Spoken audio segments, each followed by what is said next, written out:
How are you? I hope you're doing well. So, tonight I want to do something a little different. I said before that I wanted to start bringing the storytelling aspect back into the channel. And tonight I want to do just that. I'm going to read a story. This story is a bit creepy, so if you're not into that type of stuff, then I do have other videos available on the channel for you to watch. But if you are interested in joining me for this story, please stick around. Just sit back, relax, and just let me take care of everything, okay? Okay.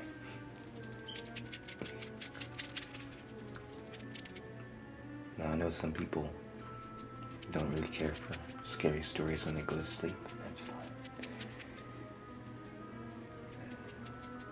But for those of you like myself that do enjoy a little bit of a creepy story before I go to sleep, stick around. Now, little warning, I will make a couple of mistakes, so please bear with me. I'm human. But I will try to read this as smoothly as possible, so just sit back, relax, and let me take care of everything. So, the story we're reading tonight is The Living History Project. It was written by Christine O'Neill.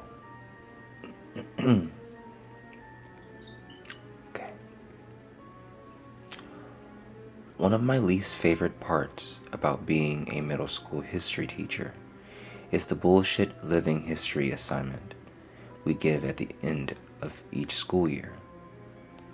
Kids are supposed to sit with their grandparents and videotape, voice record, or transcribe their oldest memories for posterity, and for the easy way to bring up their GPA. I have been doing this for 17 years, and when I collected the projects for the first time around, I assumed they would be as dull, and if not duller than usual. This had not been a particularly bright class.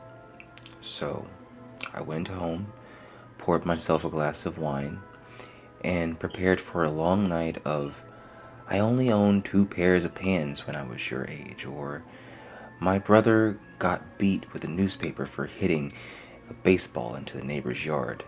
And of course, these projects were peppered with innocent old person comments that were horribly sexist and racist.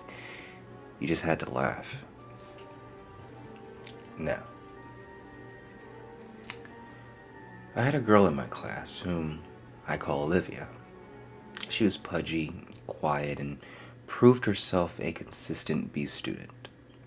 I expected her project to be as unremarkable as her, and perhaps that's why I was so profoundly disturbed by what I witnessed that night. Olivia had submitted 2 discs for some reason, so I began with the one marked interview. My screen hiccuped twice before a grainy image of a living room came into view. The place was a hoarder's hell. Olivia was curled up in an armchair, clutching a notebook, and looking like a scared animal. Across from her sat a man with a somber countenance, smoking a cigarette and staring at her expectantly. "Go ahead," a woman's voice whispered from behind the camera. Olivia's owlish eyes flashed towards the screen, then back at the man. "I'm here with my great-uncle Stephen," she began almost inaudibly. "He is going to tell us about his oldest memories from being in the army." Great-uncle Stephen looked like he'd rather be in a goddamn trench at the moment, but he waited patiently for the questions to begin. Not surprisingly, Olivia read verbatim from what the suggested question sheet I had handed out to the students. He answered her curtly. Once or twice, I heard her mother whisper, "Speak up, Olivia," from behind the camera. Typical boring shit. So, I was intrigued when Olivia set down the notebook and asked, "Did you like being in the army?" That was totally off script. Great Uncle Stephen emitted a chain smoker's wheeze. "Nope. Glad to get out of town, though." "Where'd you go?" "Balkans." "Uh-huh," she said. I doubted she knew what the Balkans were, and my suspicions were confirmed when she asked, "Was Bacchus very different from here?" "Yes." Mom cleared her throat behind the camera, perhaps encouraging Uncle Stephen to be a little more forthcoming. But Olivia seemed genuinely interested. "Uncle Stephen," she asked, "what is your very worst memory from being in the army?" The old man crushed his cigarette in the ashtray and slowly lifted himself out of his chair. "I'll be back," he mumbled. The camera cut off. When the screen flashed back on, everything was the same, except Great Uncle Stephen had several pieces of paper in plastic sleeves laid atop the crap sitting on his coffee table. One he held in his hand. "I was a kid when I enlisted," he said, looking at Olivia. "Your brother's age," he told her. Olivia nodded. "I never saw combat. Both my deployments were in cities in Eastern Europe that had been destroyed by civil wars. Everything was a mess. I felt like a janitor for fucks." Mom coughed. Great Uncle Stephen sighed and looked at his paper. "My unit was assigned a school that had been obliterated by all of the violence. Broken windows, caved-in rooms, and for some reason, the part that got me the most was that the school had been like this for years before we got there. No one had lifted a finger to fix it. I saw kids walk by on their way to beg for money or whatever shit they did." The camera dipped towards the floor, and I heard Mom whisper harshly at Great Uncle Stephen. I couldn't make out what she was saying, but it wasn't hard to imagine. "Do you want to hear the goddamn story or not?" I heard him bark the response. "Then you better let me tell it how I want." "Mom," Olivia chimed, "please stop interrupting. Are you presenting this in front of the class?" "No, Mom. We're just handing it to the teacher." "I'm sure he's heard the word shit before," Great Uncle Stephen contributed helpfully. I wasn't a he, as a matter of fact, but other than that, the statement was accurate. The camera was lifted, and after a couple of blurry focus adjustments, the shot was the same as before. I'm talking too much anyway," he grumbled. He lifted a piece of paper in his hand close to his face. "In the basement, I found this letter. I didn't know what it said, but I had a buddy of mine translate it. So I'm gonna read it now. And then I'll tell you what I saw in the basement." A chill went down my spine. Mom zoomed in to Great Uncle Stephen and his letter. His hands trembled as he held up the paper. And this is what he read. "Dear Sir, I never loved my country. So many of these skirmishes are born from patriotism, a power struggle for the shards of a once great empire. But I do not care what name my home has on a map. This fighting is senseless, and I stay as far away from it as I can. It was not these attacks and disorganized violence that took the lives of my wife and child. It was illness. Mercifully, it happened quickly for the baby. Nadia suffered for longer.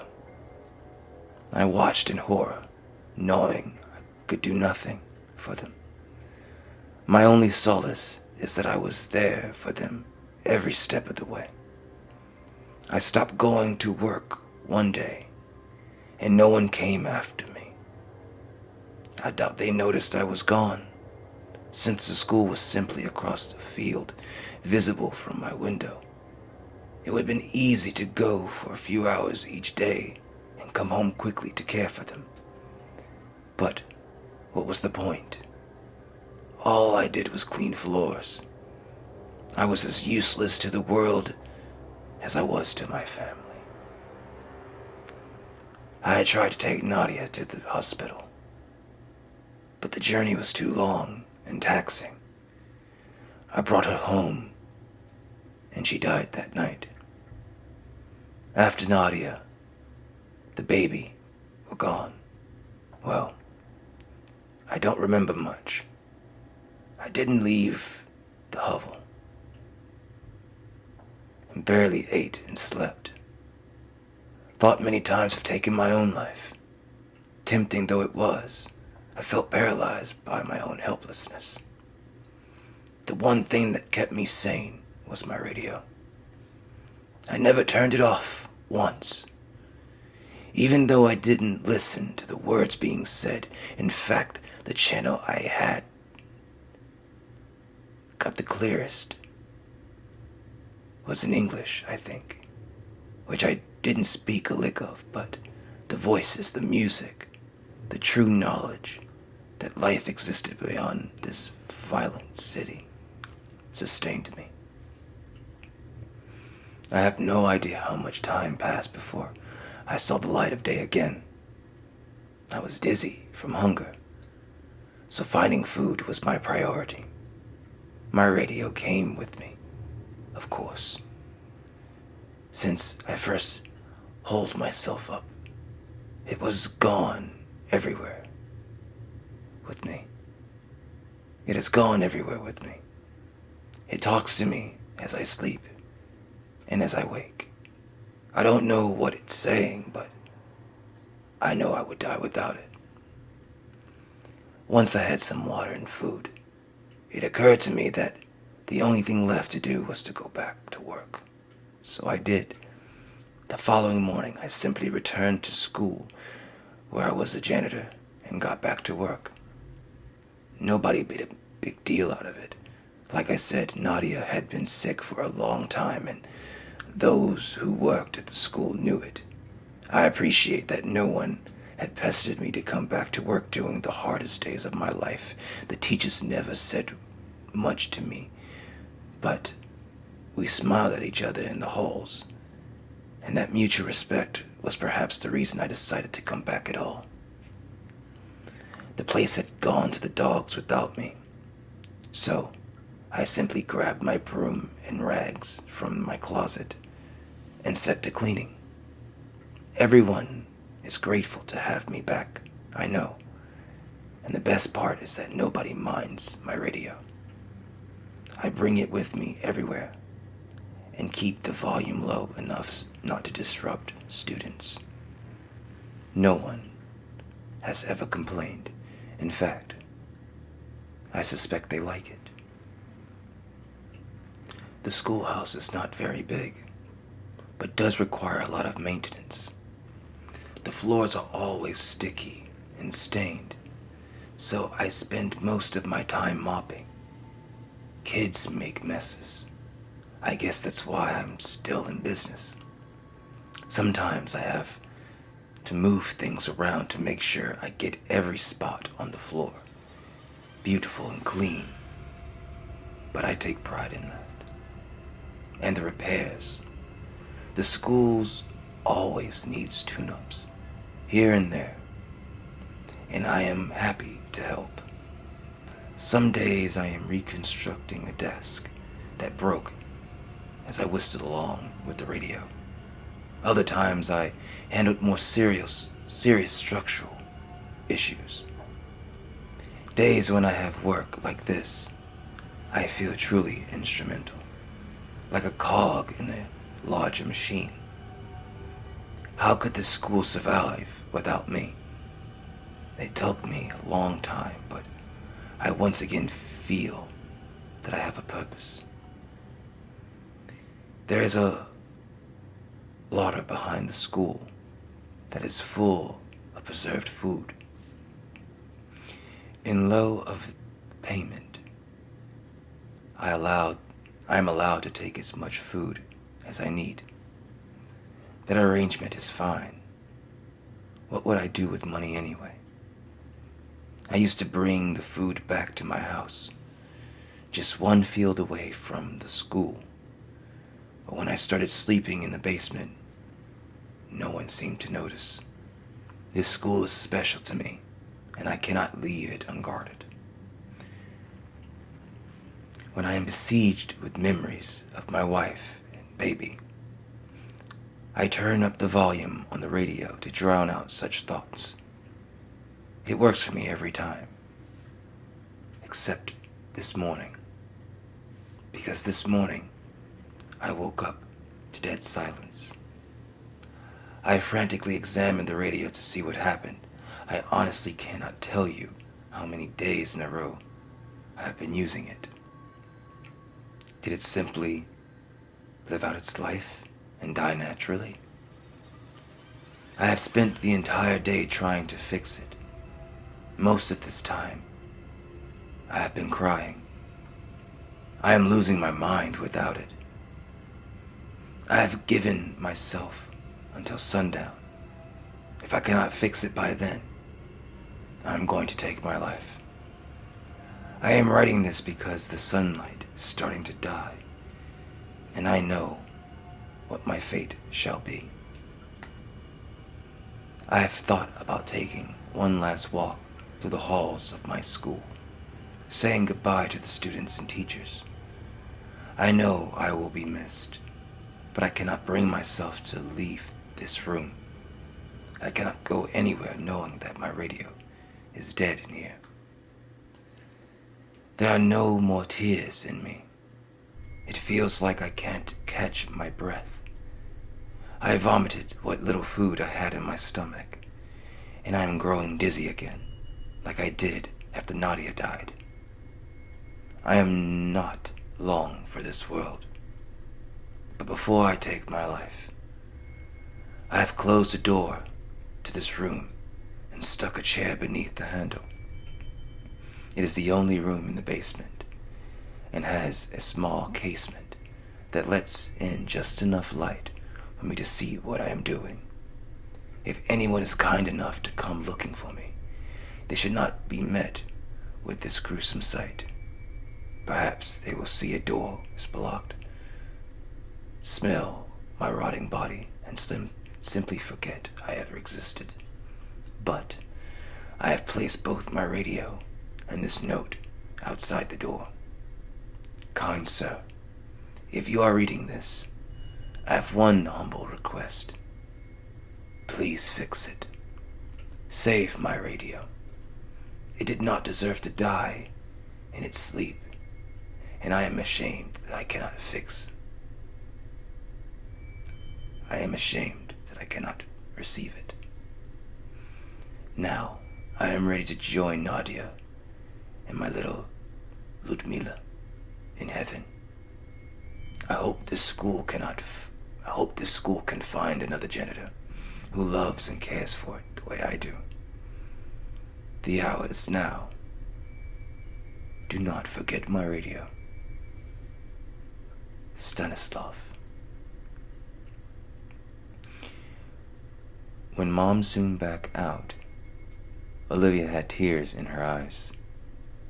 "Thank you for sharing, Uncle Stephen," Mom said, her voice choked.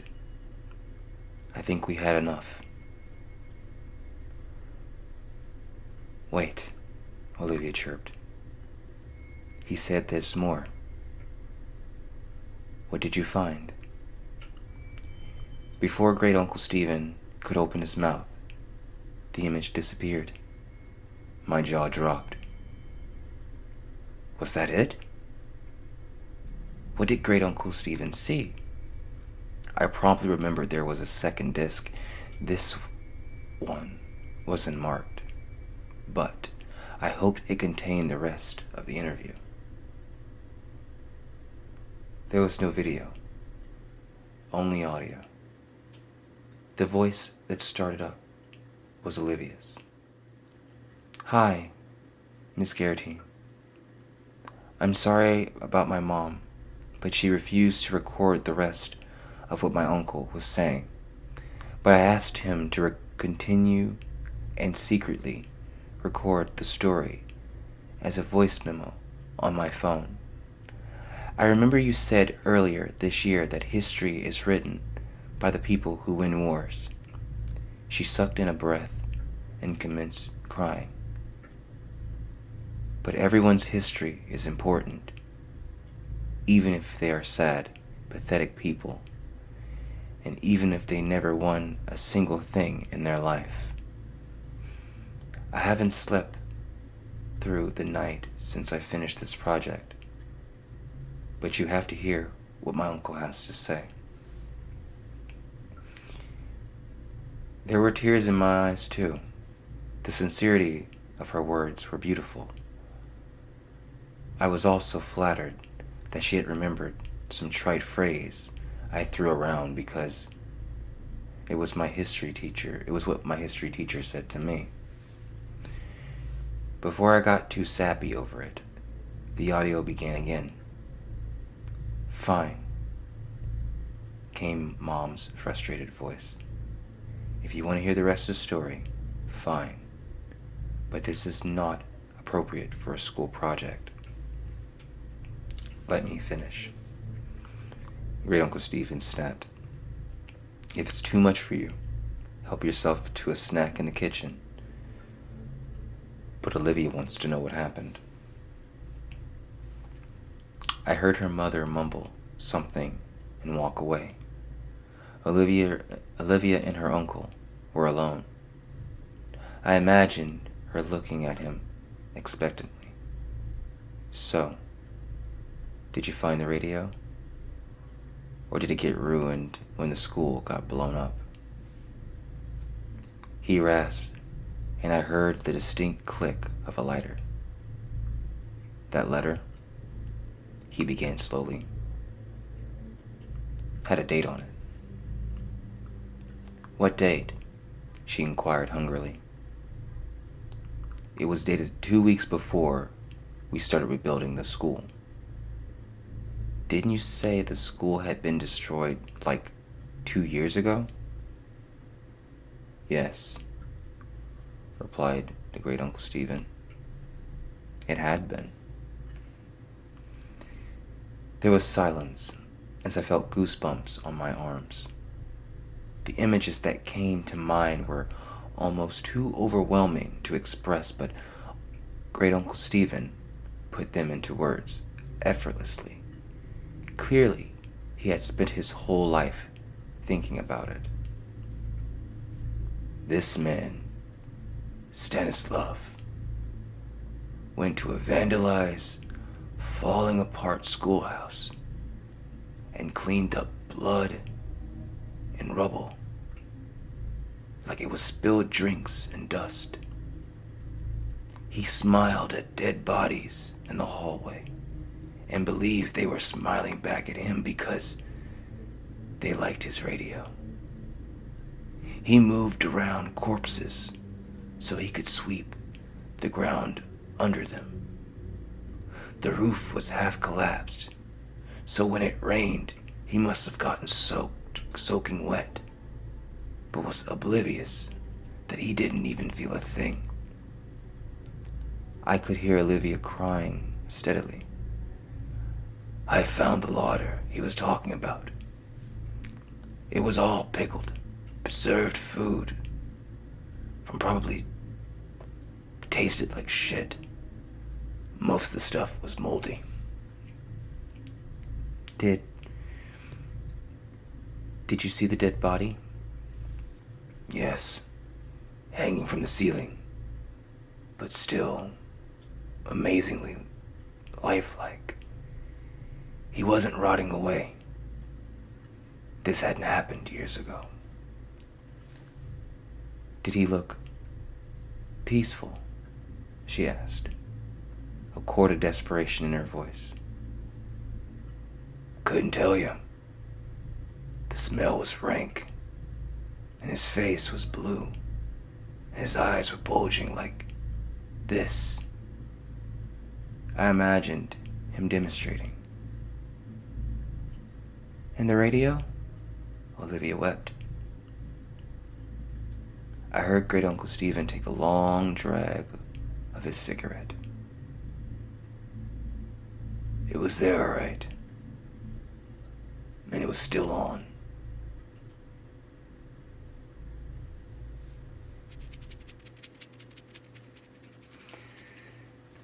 I hope I didn't scare too many of you guys off with the story, but hopefully you enjoyed it. And if you did, I'll try to do more like this in the future. Thank you so much for joining me tonight. Take care, and I'll see you again soon.